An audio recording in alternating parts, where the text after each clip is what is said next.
कोई ऑनलाइन है?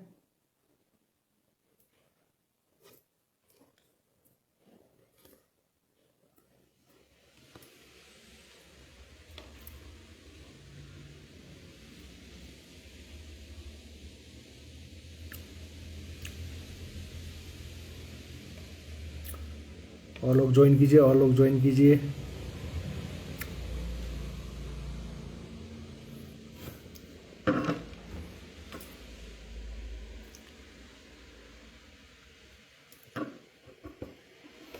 अगर आप लोग मुझे सुन सकते हैं तो एक बार कोई थम्स अप कर दीजिए, या कोई भी कोई भी इंडिकेशन।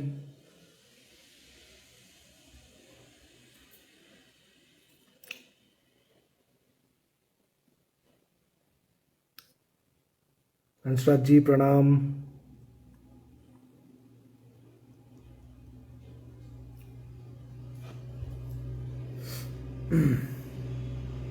मुझे एक बार कंफर्म कर दीजिए, आप मुझे सुन सकते हैं कि नहीं सुन सकते।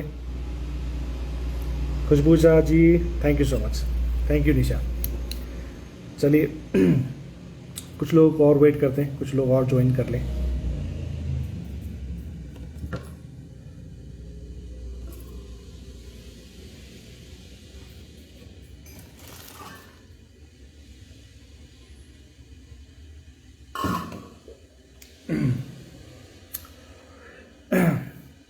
चलिए ठीक है, स्टार्ट करते हैं।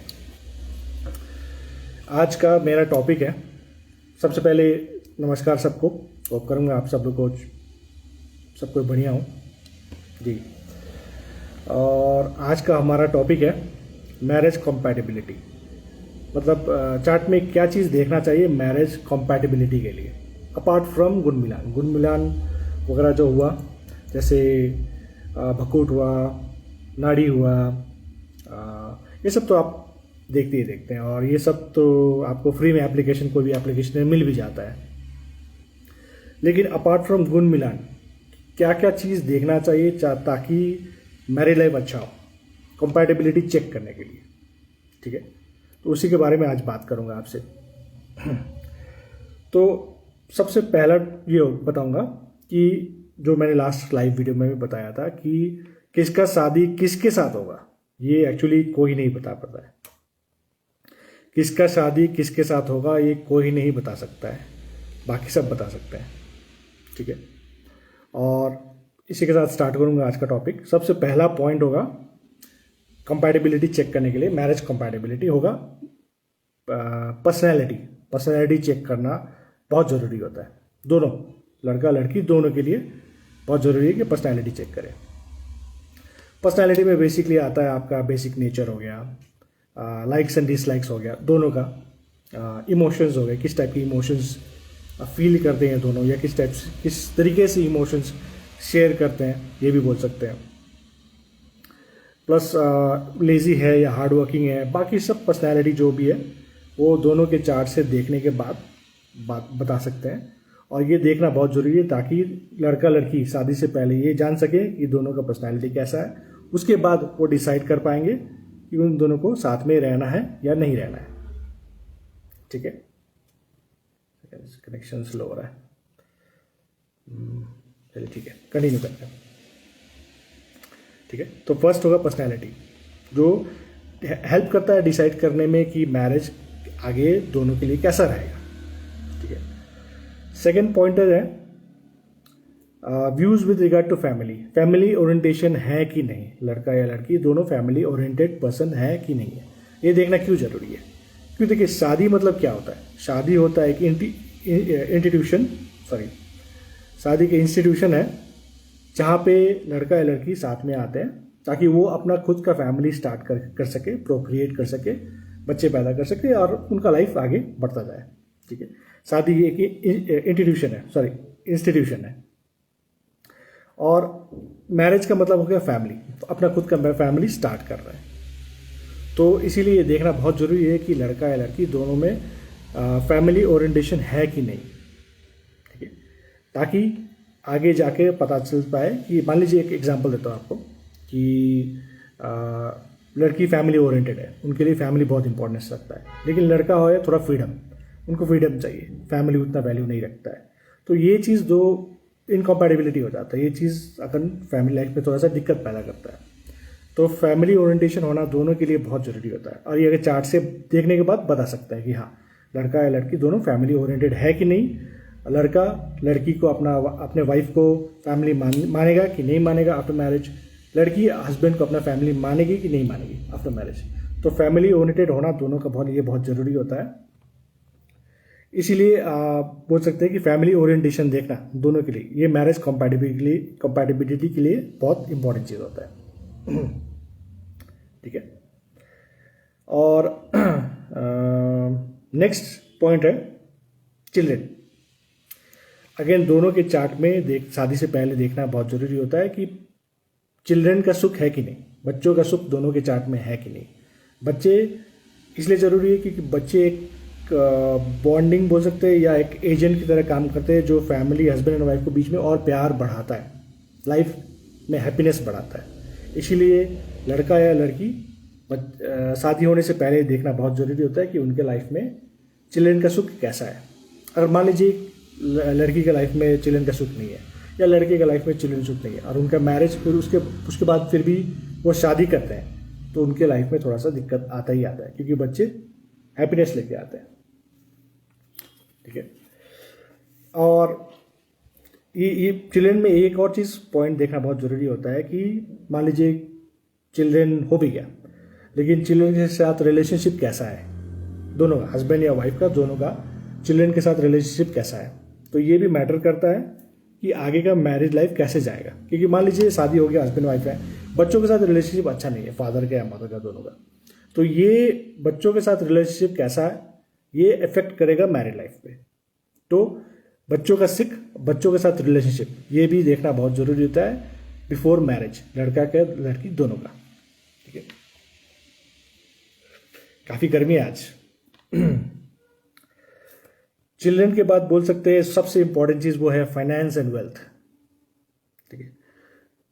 पैसा कितना ज़रूरी है ये बोलने का मुझे तो कुछ ज़रूरत भी नहीं है, और पैसे का वैल्यू क्या है सिर्फ मैरिज में नहीं, बाकी सब सेक्टर्स में पैसे का वैल्यू क्या है ये सबको जानते हैं।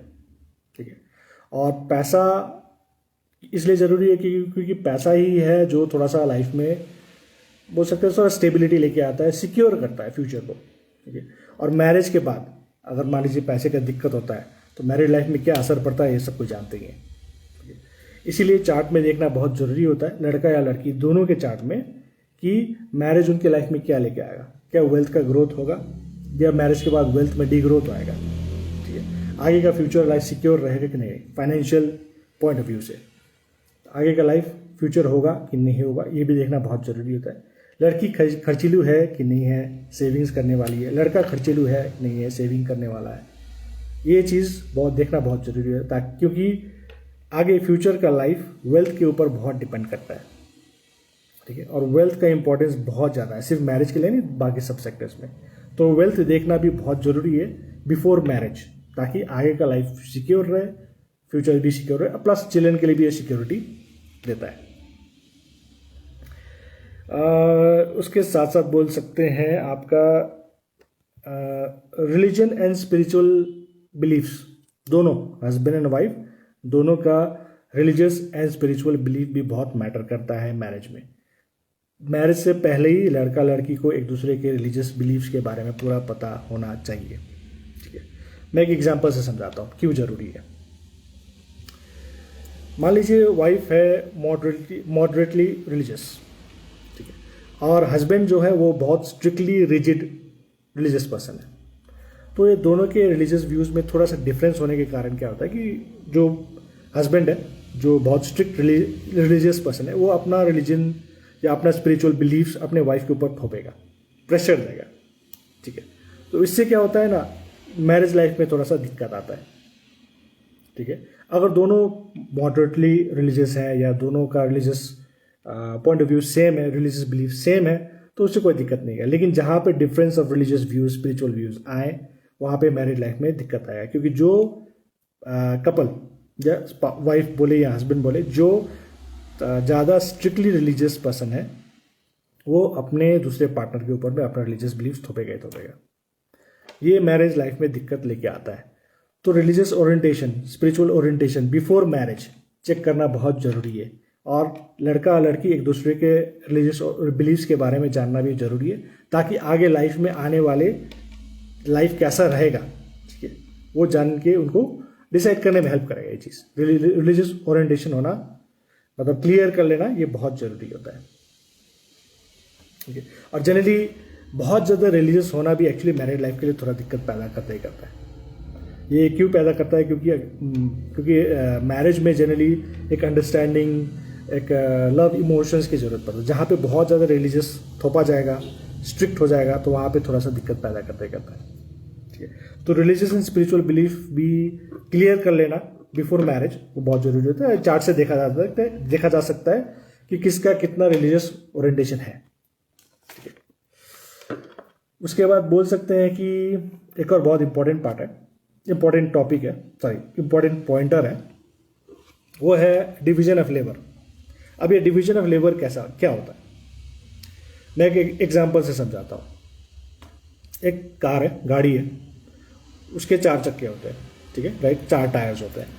एक गाड़ी को आगे चलने के लिए चारों टायर में इक्वल प्रेशर होना जरूरी है, ठीक है, तभी वो गाड़ी आगे बढ़ पाएगा। अब मान लीजिए एक टायर में लोड कम ले रहा है, ठीक है, और बाकी सारे 3 टायर्स में, एक्स्ट्रा टायर्स में गाड़ी का लोड पड़ गया, तो उससे क्या होगा कि बाकी 3 टायर्स ठीक से फंक्शन नहीं कर पाएंगे, ठीक है। तो इसी को डिवीजन ऑफ लेबर बोलते हैं। ईच एंड एवरी टायर में इक्वल गाड़ी का प्रेशर, गाड़ी का लोड होगा, तभी जाके वो गाड़ी आगे स्मूथली चल पाएगा। ऐसे ही मैरिज के लिए भी ऐसे ही होता है। हस्बैंड एंड वाइफ 2 टायर्स है लाइफ में, दोनों को साथ में रह के आगे बढ़ाना पड़ता है, ठीक है। अगर हस्बैंड एंड वाइफ में दोनों में से एक का भी ऊपर में बहुत ज़्यादा प्रेशर हो गया, ठीक है, मान लीजिए घर भी संभालना है और बाहर जाके पैसे भी कमाना है, तो डबल प्रेशर हो गया, तो इस सिचुएशन में मैरिड लाइफ सर्वाइव करना बहुत मुश्किल हो जाता है। मान लीजिए हस्बैंड कोई बाहर जा रहा है, काम कर रहा है, घर में आके घर का भी काम कर रहा है, तो उसके लिए प्रेशर ज़्यादा हो गया, तो इस सिचुएशन में डिवीजन ऑफ लेबर नहीं है और ये मैरिड लाइफ में दिक्कत पैदा करेगा। इसके ऑपोजिट भी मान लीजिए, जैसे वाइफ जा रही है, बाहर काम कर रही है, घर में आके फिर खाना भी बना रही है, घर का देखभाल भी कर रही है, सब लोगों का देखभाल कर रही है, तो वाइफ के ऊपर भी प्रेशर ज़्यादा हो गया, तो इस सिचुएशन में भी मैरिज लाइफ में दिक्कत करता है। तो डिवीजन ऑफ लेबर देखना बहुत ज़रूरी है कि दोनों हस्बैंड एंड वाइफ को साथ में बैठ के बातचीत कर लेना पड़ता है कि कौन कितना काम करेगा, कितना कर सकता है, ठीक है। और ये अगेन चार्ट से देख सकते हैं कि आफ्टर मैरिज वो कितना वाइफ को सपोर्ट कर सकता है, नहीं कर सकता है, क्यों करेगा, क्यों नहीं करेगा, ये सब देख सकते हैं चार्ट से। तो डिवीजन ऑफ लेबर ये भी देख सकते हैं, ठीक है। और ये बहुत इंपॉर्टेंट पार्ट है आगे लाइफ में, मैरिज लाइफ को आगे बढ़ाने के लिए। तीसू जी लिख रहे हैं एजुकेशन लेवल। जी, एजुकेशन लेवल भी बहुत इंपॉर्टेंस रखता है, क्योंकि अगर मान लीजिए एक बहुत एजुकेटेड है, लर्नेड है, एक एजुकेटेड नहीं है, तो उसमें भी दिक्कत आता है। लेकिन अगेन ये थॉट पे डिपेंड करता है, क्योंकि एजुकेशन लेवल ये डिटरमाइन नहीं कर सकता है कि वो कितना अंडरस्टैंडिंग है, उसका पर्सनैलिटी चेंज नहीं कर सकता है, कितना अंडरस्टैंडिंग है, कितना वो हेल्प करेगा अपने स्पाउस को। जैसे मैंने डिवीजन ऑफ लेबर बोला, जैसे मैंने बहुत सारे लोग देखे हैं कि बहुत एजुकेटेड है, लेकिन उनका रिलीजियस व्यूज़ इतने स्ट्रिक्ट है कि वो किसी और को जीने भी नहीं देते हैं। तो एजुकेशन लेवल डिपेंड करता है कि कितना उसको कौन वैल्यू करता है उसके ऊपर में। और उसके बाद आता है ये भी बहुत इंपॉर्टेंट है, हेल्थ, लुक्स एंड अट्रैक्शन। जब पहली बार लड़का लड़की मिलते हैं शादी करने के लिए, तो अट्रैक्शन ही होता है, अट्रैक्शन होता है, लुक्स देखते हैं, पर्सनैलिटी तो बाद में पता चलता है। प्लस हेल्थ जो होता है वो जनरली छुपा रहता है, पता नहीं चलता है कि आगे जाके हेल्थ कैसा रहेगा, कैसा नहीं रहेगा। हेल्थ इसीलिए इम्पॉर्टेंट है क्योंकि मान लीजिए अगर लड़का या लड़की को किसी को भी सीरियसली हेल्थ इश्यूज़ हो सकते हैं या बाद में जाके हेल्थ इश्यूज हो, तो ये मैरिज लाइफ में दिक्कत पैदा करेगा, बहुत इश्यूज़ पैदा कर सकता है, ठीक है। तो इसीलिए मैरिज से पहले जानना बहुत ज़रूरी है कि लड़का या लड़की में किसी में कोई सीरियस हेल्थ प्रॉब्लम, छोटा मोटा हेल्थ प्रॉब्लम अगर रहता है, कोई सीरियस हेल्थ प्रॉब्लम है कि नहीं है। कार्तिकेय जी लिख रहे हैं मैच्योरिटी वो पर्सनैलिटी में आ ही जाएगा, उसी में कवर अप कर सकता है। लेकिन हाँ, जहाँ बोल रहा था कि लड़का या लड़की शादी से पहले उनका कुछ हेल्थ प्रॉब्लम्स है कि नहीं, सीरियस हेल्थ प्रॉब्लम्स, और शादी के बाद अगर कुछ सीरियस हेल्थ प्रॉब्लम्स बाद में होने के चांसेस हैं कि नहीं है, जिसके कारण मैरिज में लाइफ में दिक्कत आ सकता है कि नहीं आ सकता है, ये देखना बहुत ज़रूरी है बिफोर मैरिज। ठीक है। और इसके साथ साथ बोल सकते हैं लुक्स एंड अट्रैक्शन, ग्रूमिंग में कौन कितना ध्यान रखता है, ये भी चार्ट से देखना बहुत ज़रूरी है, क्योंकि अगर लुक्स एंड अट्रैक्शन बहुत लंबे टाइम तक नहीं चला तो मैरिज लाइफ फीका पड़ जाता है। लड़का लड़की दोनों में ग्रूमिंग के लिए क्या थॉट प्रोसेस, क्या सोच है, क्या बिलीफ है उनका, और ग्रूमिंग करने में बिलीव करते हैं कि नहीं करते हैं, ये भी बहुत मैटर करता है, specially with regard to looks and attraction, दोनों में मैरिज में क्रिएट करने के लिए बहुत लंबा टाइम तक। इसीलिए लुक्स एंड अट्रैक्शन भी बहुत मैटर करता है। ग्रूमिंग, स्पेशली ग्रूमिंग बोल सकते हैं। मान लीजिए लड़का बहुत गंदा रहता है, लड़की साफ सुथरी रहती है, तो ये अट्रैक्शन कम हो जाएगा। या लड़की बहुत अपने आप को ग्रूम करके नहीं रखती है और लड़का अपने आप को साफ रखता है, तो अट्रैक्शन की कमी हो जाएगा। जहाँ अट्रैक्शन की कमी हुआ, अगेन मैरिज लाइफ में थोड़ा दिक्कत हो जाएगा। तो ग्रूमिंग लड़का लड़की कितना करता है अपने लिए, करेगा कि नहीं करेगा, तो ये भी बहुत ज़रूरी है मैरिज में देखने के लिए। ठीक है। और हेल्थ रिगार्डिंग तो मैंने आपको बता ही दिया। इसके बात बोल सकते हैं कि एजुकेशन इशू जी ने पॉइंट आउट किया, मैच्योरिटी कार्तिकेय जी ने भी पॉइंट आउट किया, और बहुत सारे रीज़न हो सकते हैं, बहुत सारे चीज़ इसके अपार्ट अगर कुछ देखना पड़ता है तो आप मुझे कमेंट करके बताइए, तो मैं भी उसको थोड़ा सा डिस्कस करेंगे हम लोग कि क्या क्या चीज़ मैरिज से पहले अपार्ट फ्रॉम गुड मिलान क्या क्या चीज़ देखना बहुत ज़रूरी है। ठीक है। एक तो मैंने पहले आपको बता ही दिया, पर्सनैलिटी, उसके साथ साथ आपका फैमिली ओरिएंटेशन है कि नहीं है, ये बहुत ज़रूरी होता है। चिल्ड्रन का सुख। ठीक है। और वेल्थ, पैसा, रिलीजियस व्यूज़, उसके साथ साथ डिवीजन ऑफ लेबर, मतलब कौन कितना काम करेगा, कितना काम नहीं करेगा, ये चीज़, कौन किसको कितना सपोर्ट कर सकता है। Health, looks and attraction. इसके साथ साथ मैं फैमिली ओरिएंटेशन में ये भी एक चीज़ बोलना भूल गया कि फैमिली ओरिएंटेशन देखना ये भी ज़रूरी है, क्योंकि मान लीजिए एक फैमिली ओरिएंटेड पर्सन ही मतलब अपने इन लॉज के साथ थोड़ा सा एडजस्ट कर सकता है, स्पेशली फीमेल्स के लिए ये चीज़ है। अगर मान लीजिए फीमेल फैमिली ओरिएंटेड नहीं है, उनके चार्ट से पता चल रहा है, और लड़के को चाहिए कि फैमिली ओरिएंटेड पर्सन, या बोल सकते हैं एक न्यूक्लियर फैमिली नहीं है, जॉइंट फैमिली है, तो उनको थोड़ा दिक्कत आएगा। तो फैमिली ओरिएंटेशन पर्सन क्या है कि थोड़ा सा अपने लिए इन लॉज के साथ थोड़ा एडजस्टमेंट वगैरह कर सकती हैं, वो एडजस्ट हो जाएगा, स्पेशली फीमेल्स के लिए। और acceptance of each other differences, ये चीज़ इसीलिए ज़रूरी है कि अपने ईच अदर्स के दो मेल एंड फीमेल के जो डिफरेंसेस है वो शादी से पहले ही बात करके डिसाइड करना पड़ता है, स्पेशली अगेन वो personality regarding, difference of opinion regarding religious views, religious beliefs, children के बारे में क्या सोचते हैं, डिवीजन ऑफ लेबर, कौन कितना काम करेगा, कितना काम कर सकता है, एक्सेप्टेंस के रिगार्डिंग, हेल्थ, ग्रूमिंग के रिगार्डिंग, ये सब डिफरेंसेस जो है वो पहले से ही बातचीत करके चार्ट के थ्रू डिसाइड करके बता सकते हैं। ठीक है।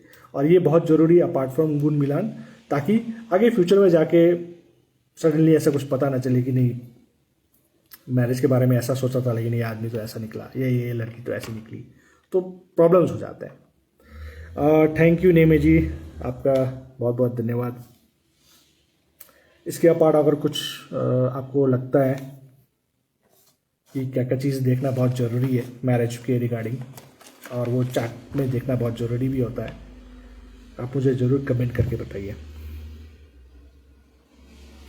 हंसराज जी पूछ रहे हैं बर्थ डिटेल्स सेंड कर सकते हैं गुड मिलान। गुड मिलान तो आपको कहीं पे भी अवेलेबल है, आपको कोई भी एप्लीकेशन यूज़ कीजिए, उसमें फ्री में मिल जाता है गुड मिलान।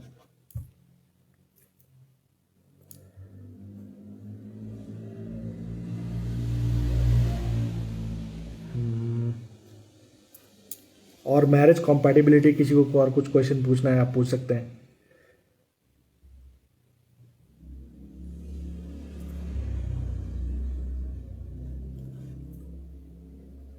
एक किस्सा याद आ रहा है मुझे बहुत पहले, मैं आपके साथ शेयर करता हूँ। कुछ साल पहले मैं वेस्ट बंगाल के एक प्लेस में गया था जहाँ पे मतलब लड़का लड़की बातचीत मिलने के लिए आ रहे थे मैरिज के पर्पज़ के लिए, और वहाँ पे लड़का से मेरा कुछ बातचीत चल रहा था। तो लड़का ने मुझे बोला कि मुझे ऐसी वाइफ चाहिए जो म्यूज़िक बजाना चाहता हूँ, गिटार या पियानो ऐसा कुछ भी। तो मैंने पूछा मतलब ये मैरिज के लिए ज़रूरी है, मतलब आपको सिंगिंग वगैरह या म्यूज़िक में कुछ शौक है? तो लड़के ने बोला नहीं मुझे कोई शौक नहीं है, लेकिन मुझे ऐसी ही लड़की से चाहिए और ऐसी लड़की से ही मैं शादी करूँगा जिसको म्यूज़िक आता है। तो मैंने पूछा मतलब मैरिज के लिए क्यों जरूरी है? क्योंकि उनका, तो बाद में उन्होंने बताया कि उनका एक्चुअली थॉट में ये है कि मतलब उनको ऐसा वाइफ चाहिए जो ये सब जानती हो, ताकि वो दुनिया को दिखा पाए कि उनके मतलब उन्होंने ऐसे लड़की से शादी किया जिसको म्यूजिक आता है। मतलब बेसिकली ये जो इंस्टीट्यूशन ऑफ मैरिज है उसका पूरा मतलब क्या बोल सकते, सत्यानाश करके रखा है। मैरिज का डेफिनेशन क्या होता है? मैरिज मतलब एक लड़का लड़की साथ में आ रहा है, ठीक है, सोसाइटी ने उनको सैंक्शन दिया, वो शादी कर सकते हैं, वो फैमिली है, वो लड़का लड़की अपना फैमिली स्टार्ट कर रहे हैं। जैसे मदर फादर का फैमिली होता है, बच्चे मदर फादर बच्चे, वो एक फैमिली हुआ, हस्बैंड वाइफ और चिल्ड्रन, ये एक फैमिली हुआ, ठीक है। तो इसीलिए फैमिली ओरिएंटेशन देखना, उसका थॉट प्रोसेस देखना कि फैमिली के बारे में वो क्या सोचता है। हस्बैंड वाइफ को फैमिली अपना सोचती है कि नहीं सोचती, वाइफ अपने हस्बैंड को फैमिली सोचता है कि नहीं सोचता, उसका थॉट प्रोसेस क्या है, वो सब आपके चार्ट से देखा जा सकता है। और ये सब देखना बहुत ज़रूरी है ताकि आगे के लाइफ में तकलीफ ना हो।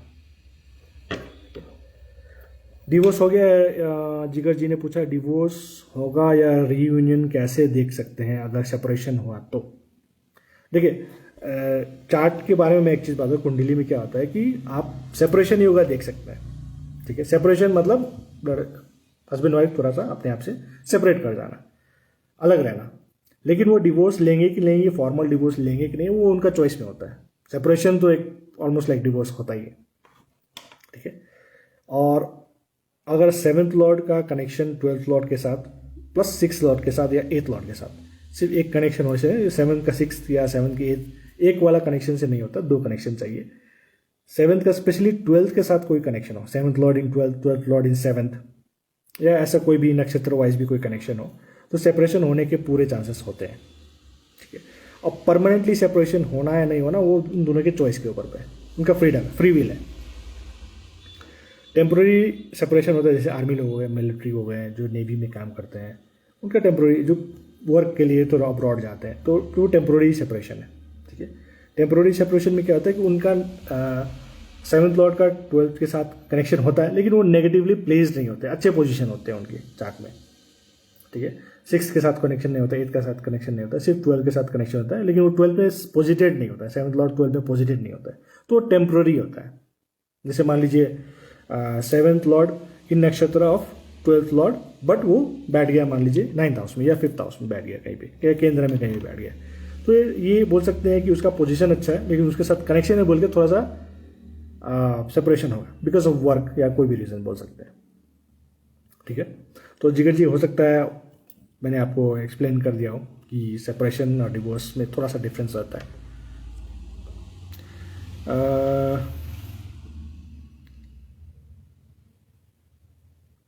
थैंक यू निमित जी, आप मुझे बहुत सपोर्ट कर रहे हैं। थैंक यू आप सबको, आपने मेरे लिए टाइम दिया। थैंक यू सो मच जी। मुझे लगा आपको अगर समझ में नहीं आएगा तो फिर पूछ सकते हैं, मैं बता दूंगा आपको।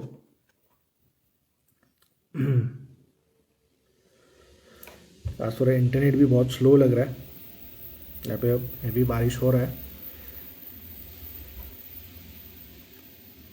और कुछ पूछना चाहते हैं विद रिगार्ड टू मैरिज?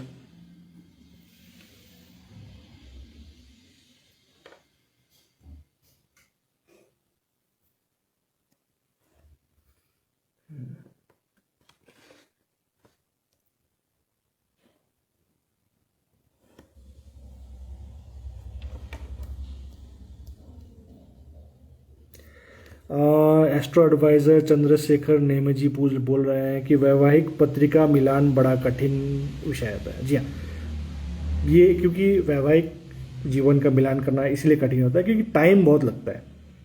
एक तो आपको लड़का लड़की दोनों के चार्ट होता है साथ में, उसके साथ दोनों का पर्सनैलिटी देखना पड़ता है, बहुत सारे रिलीजियस व्यूज़ देखने पड़ते हैं, आगे बच्चों का सुख है नहीं, सुख नहीं है, उनके साथ रिलेशनशिप कैसा होगा, वो अपने लुक से पर्सनालिटी में कितना काम करते हैं, हेल्थ के बारे में कितना सोचते हैं, हेल्थ कैसा रहेगा, वेल्थ कैसा रहेगा, ये सब देखने में बहुत ज़्यादा टाइम लगता है और मतलब मेहनत भी बहुत ज़्यादा लगता है।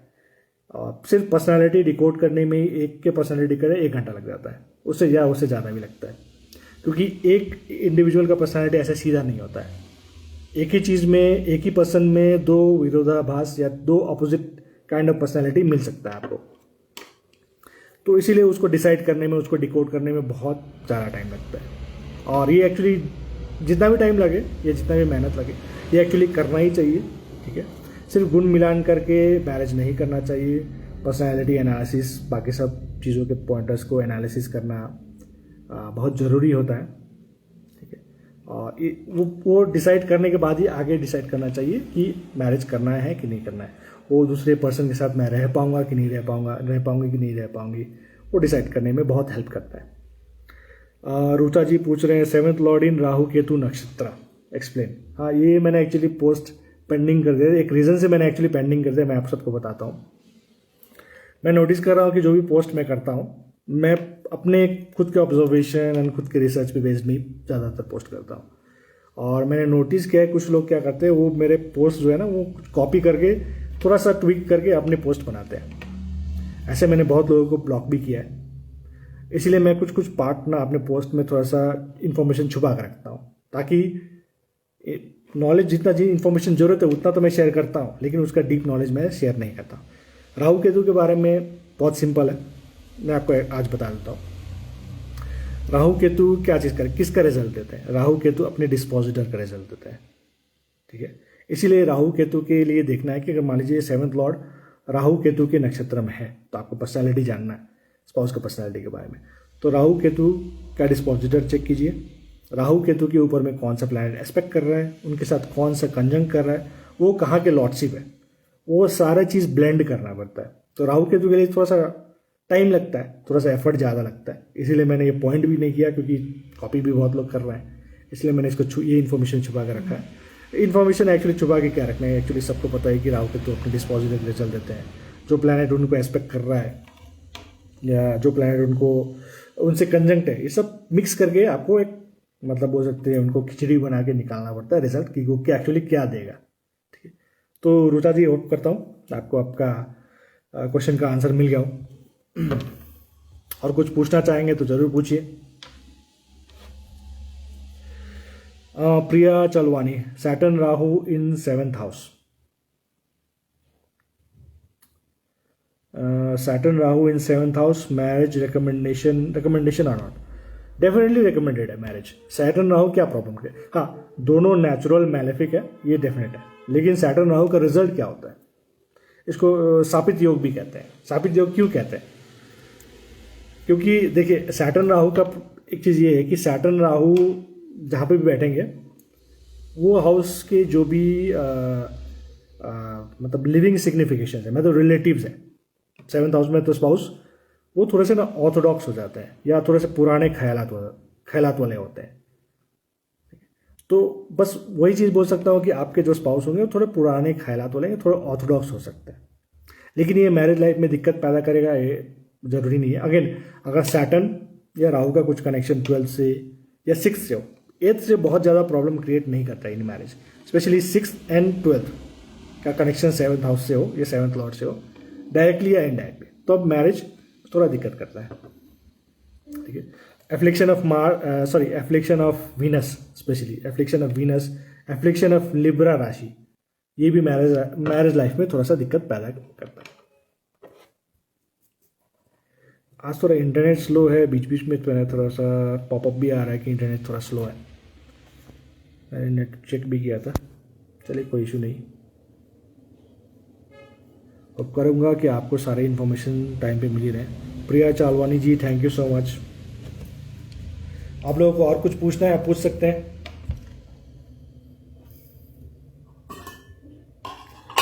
गौरव शर्मा जी, 7th हाउस राहु इन एक्वेरियस।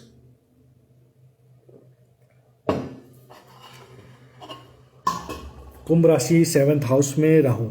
अगेन, राहु केतु का रिजल्ट वही होता है, उसका डिस्पोजिटर चेक कीजिए, किस प्लैनेट के साथ कंजंक्ट है वो चेक कीजिए, किस प्लैनेट ने उनको एस्पेक्ट किया है वो चेक कीजिए, सारे को ब्लेंड कीजिए, तो आपका रिजल्ट मिल जाएगा। लेकिन ये अगेन बोलना बहुत इजी है, उसको डिकोड करना बहुत ज़्यादा टाइम लगता है, बहुत ज़्यादा एफर्ट लगता है, तो अभी तक मैं बस उतना ही बता पाऊँगा। सेवेंथ लॉर्ड और planet in seventh if retrograde gives which result. Seventh house positive है तो सेवन्थ का ही रिजल्ट देगा इन भावाचलिक चार्ट। भावाचलिक चार्ट बहुत इंपॉर्टेंट चार्ट होता है। और सेवेंथ लॉर्ड इन सेवेंथ हाउस रेट्रोग्रेड मतलब वो डिले करेगा मैरिज में एक चीज़, और मतलब बार बार कोशिश करना पड़ेगा मैरिज के लिए, डिले ही करेगा चाहे कोई भी प्लैनेट हो। सेवेंथ हाउस में या सेवेंथ लॉर्ड के साथ रेट्रोग्रेड प्लैनेट का अगर कुछ कनेक्शन है तो मैरिज इजीली नहीं होता, मतलब कोशिश करेंगे फिर पेंडिंग रहेगा, फिर कोशिश करेंगे फिर पेंडिंग रहेगा, ये वाला पैटर्न चलेगा जब तक शादी नहीं हो जाता। ठीक है, लेकिन वो सेवन्थ हाउस में पॉजिटेड है, चाहे रेट्रोग्रेड हो डायरेक्ट हो कोई इफेक्ट नहीं है, वो सेवन्थ हाउस में पॉजिटेड है तो सेवन्थ का ही रिजल्ट देगा। जिगर जी, सैटर्न प्लस राहु का सेवन्थ पे एस्पेक्ट और सेवन्थ हाउस में वीनस हो तो चलिए, सैटर्न एंड मून का एस्पेक्ट सेवन्थ हाउस में जहाँ पे वीनस ऑलरेडी पॉजिटेड है। एक तो वीनस एंड मून का कनेक्शन हो रहा है इसमें, और सैटर्न एंड वीनस का भी कनेक्शन हो रहा है, 3 प्लैनेट का कनेक्शन है। एक तो जो आपके स्पाउस होंगे उनके पास ओवर थिंकिंग बहुत ज़्यादा होगा, वो अपने इमोशंस ठीक से शेयर नहीं कर पाते, थोड़ा फॉर्मल रहते हैं, रोमांटिक किस्म की नहीं रहते, थोड़ा सा अपना आपको बोल सकते हैं कि थोड़ा से लिमिटेड रखते हैं, इमोशंस शेयर नहीं कर पाते हैं। और मून वीनस का जहाँ यहाँ पे कनेक्शन बन रहा है तो अपने इन लॉज के साथ, स्पेशली अपने मदर इन लॉ के साथ उनका कुछ ना कुछ कोल्ड वार चलता होगा डेफिनेटली। और थैंक यू अनामिका जी, आपने ज्वाइन किया।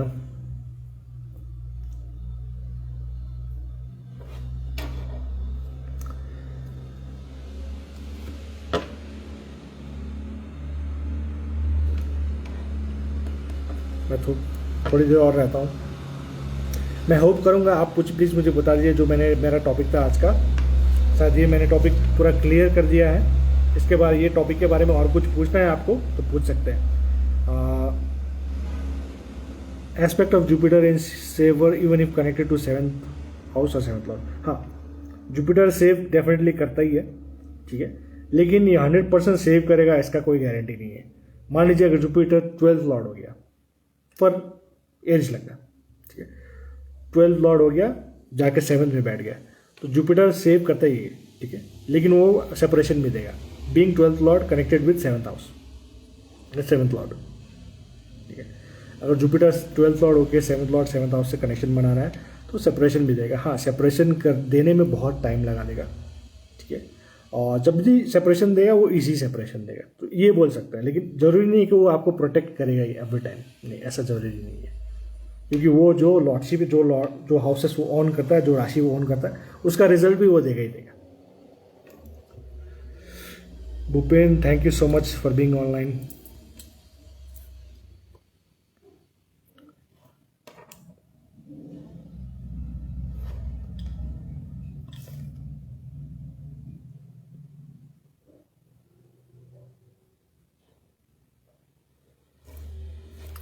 और 5 मिनट देखते हैं।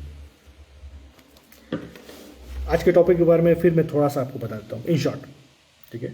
अपार्ट फ्रॉम गुण मिलान, मैरिज कंपैटिबिलिटी में क्या देखना चाहिए, ठीक है। First, personality, husband and wife का पर्सनैलिटी देखना, मतलब बिफोर मैरिज लड़का लड़की का पर्सनैलिटी देखना बहुत ज़रूरी है। उसके बाद उनके फैमिली ओरिएंटेशन कैसा है, वो फैमिली को किस तरीके से देता है, क्योंकि मैरिज एक फैमिली इंस्टीट्यूशन है। चिल्ड्रन का सुख कैसा होगा ये भी देखना बहुत जरूरी है दोनों के चार्ट से। वेल्थ, मनी रिगार्डिंग कैसा है, फ्यूचर में सिक्योर रहेगा कि नहीं रहेगा, वेल्थ रिगार्डिंग ये देखना जरूरी है। रिलीजियस व्यूज़, स्पिरिचुअल व्यूज़ ये भी देखना जरूरी है। डिवीजन ऑफ लेबर, कौन किसको कितना सपोर्ट करेगा ताकि मैरिज लाइफ स्मूथली चलता रहे, एक के ऊपर बहुत ज़्यादा प्रेशर हो, एक के ऊपर प्रेशर ही ना हो मैरिज लाइफ को लेके, तो मैरिज लाइफ में दिक्कत करता है। हेल्थ, अपने ग्रूमिंग के बारे में, हेल्थ के बारे में कौन कितना सोचता है, सोचेगा कि नहीं सोचेगा, और ये सब चीज़, ताकि अट्रैक्शन बहुत लंबे टाइम तक बने रहे। एनीथिंग रिगार्डिंग नाड़ी दोष, जी हाँ, देखिए नाड़ी दोष के बारे में मैंने प्रैक्टिकली बहुत चीज़ देखा है। एक तो किसी किसी चार्ट में मैंने देखा है नाड़ी दोष है और उनका चाइल्ड नहीं है, वो भी अगेन देखना पड़ेगा। Fifth lord, fifth house, Jupiter, Sun का पोजीशन दोनों के चार्ट में डिपेंड करता है, ठीक है। प्लस नाड़ी दोष भी है तो चाइल्ड होने में थोड़ा दिक्कत होता ही है। लेकिन मान लीजिए सिर्फ नाड़ी दोष है और लड़का लड़की दोनों के चार्ट में fifth house, fifth lord, Jupiter, Sun का कोई अफ्लिक्शन नहीं है तो फिर भी बच्चा होता है। ऐसे मैंने बहुत सारे चीज चार्ट्स देखे हैं, बहुत सारे कपल्स भी देखे जिनका नाड़ी दोष नहीं है फिर भी उनका चिल्ड्रन का सुख रहता है, और जिनका नाड़ी दोष है फिर भी उनको भी चिल्ड्रन का सुख रहता ही रहता है। तो ऐसे मैंने बहुत सारे एग्जांपल्स हैं मेरे पास, मैंने बहुत सारा देखा है। ये क्वेश्चन किसका था, कहीं भी मिस आउट हो गया, चलिए।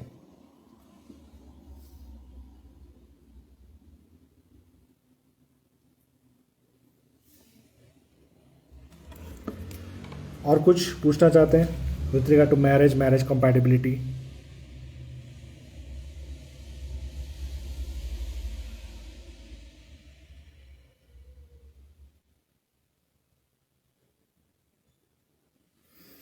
Ruja ji, nice sessions, more are welcome, importance of navamsa in marriage. हाँ डेफिनेटली, नवामशा के बारे में मैं एक्चुअली बहुत लंबा होता है नवामशा, और कैसे चेक करना है, बहुत सारे टेक्निक्स वगैरह भी होते हैं। कुछ लोग हाउसेस यूज़ करते हैं, कुछ लोग सिर्फ राशि यूज़ करते हैं। मैं हाउसेस यूज़ नहीं करता, मैं सिर्फ राशि यूज़ करता हूँ, और बाकी लोग हाउसेस यूज़ करते हैं। सबका अपने अपना टेक्निक्स है, चलिए जैसे भी हो रिजल्ट मिलना चाहिए। और इसके बारे में डेफिनेटली मैं सोचूंगा। और एक रिक्वेस्ट है आप सभी से कि अगर आपको कोई भी टॉपिक के बारे में कुछ जानना हो तो मुझे कमेंट कर दीजिए, मैं उसके बारे में डेफिनेटली एक वीडियो बनाने की कोशिश करूँगा। सुप्रीम भंडारी जी ने अपना बर्थ डिटेल्स भेजा है, लेकिन मैं लाइव सेशन में बर्थ डिटेल्स देख के आपको क्या बताऊँगा, चार्ट देखने में घंटों लग जाते हैं। तो सॉरी सुप्रीम भंडारी जी, मैं अभी तो चार्ट नहीं देख पाऊँगा। ठीक है, आप मुझे मैसेंजर पे कांटेक्ट कीजिए। अगर आपको कंसल्टेशन चाहिए तो डेफिनेटली आप मुझे कांटेक्ट कर सकते हैं, मैं आपको डेफिनेटली हेल्प करूँगा विथ रिगार्ड टू कंसल्टेशन। कंसारे जी लिख रहे हैं मेरे 7th हाउस में धन का वक्री गुरु है, धनु का वक्री गुरु है। जैसे वक्री के बारे में मैं 2-3 दिन पहले पोस्ट भी किया था कि वो थोड़ा डिले क्रिएट करता है, ऑब्स्टेकल्स क्रिएट करता है। ऑब्स्टेकल्स क्रिएट करता है इसका मतलब ये नहीं है कि वो ऑब्स्टेकल्स आपको कंप्लीट नहीं होगा या ऑब्स्टेकल्स को आप पार नहीं कर पाएंगे। ऑब्स्टेकल्स क्रिएट करेगा, ब्रेक क्रिएट करेगा, तभी जाके आपका काम बनेगा। बिना ब्रेक एंड ऑब्स्टेकल्स के आपके काम नहीं बनते।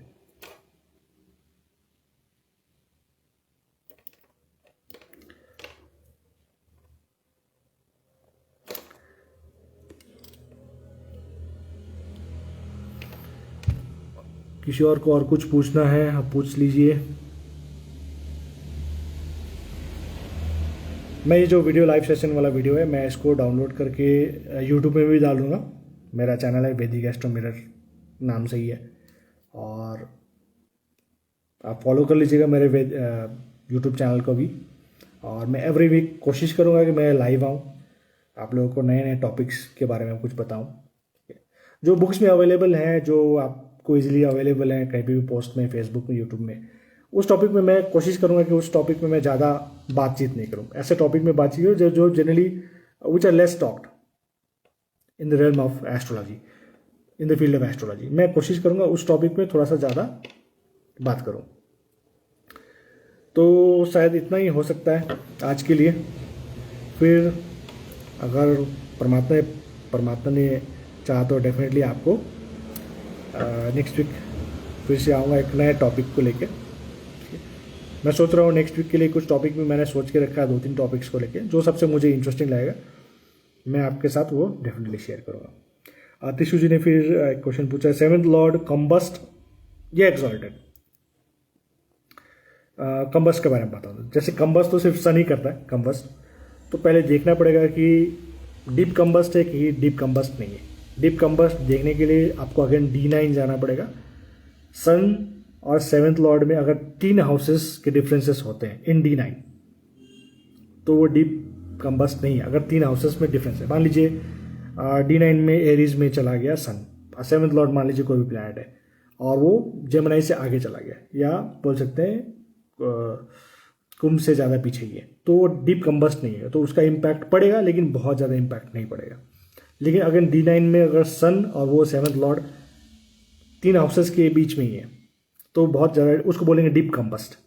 तो जब डीप कंबस्ट होता है तो D1 में सन का जो लॉर्डशिप है, जिस हाउस को रूल करता है, उस हाउस के कारकत्व उस 7th लॉर्ड के ऊपर में, उस मतलब स्पाउस के ऊपर में भारी पड़ेगा। एक एग्जांपल देता हूँ, मान लीजिए आपका एरीज लग्न ही चलिए, ठीक है। 5th लॉर्ड ने 7th लॉर्ड मतलब वीनस को कंबस्ट कर दिया, मान लीजिए कोई भी हाउस में, ठीक है, 7th हाउस में चलिए मान लीजिए एरीज लग्न है, सन 5th लॉर्ड ने 7th लॉर्ड वीनस को कंबस्ट किया इन 7th हाउस, डीप कंबस्ट है चलिए मान लीजिए, ठीक है। तो ये सजेस्ट कर रहा है कि 5th हाउस क्या होता है, चिल्ड्रन, ठीक है, चिल्ड्रन, लव, केयर, रोमांस। तो बेसिकली रिलेशनशिप का इंपॉर्टेंस ज़्यादा आता है, लिविंग सिग्निफिकेशंस को इन केस ऑफ कंबस्ट। तो चिल्ड्रन डिसाइड करेगा कि मैरिज लाइफ कैसा रहेगा, ठीक है। मान लीजिए चिल्ड्रन नहीं होता है तो मैरिज लाइफ में बहुत प्रॉब्लम्स होगा, क्योंकि फिफ्थ ने मतलब चिल्ड्रन ने कंबस्ट किया 7th को, ठीक है।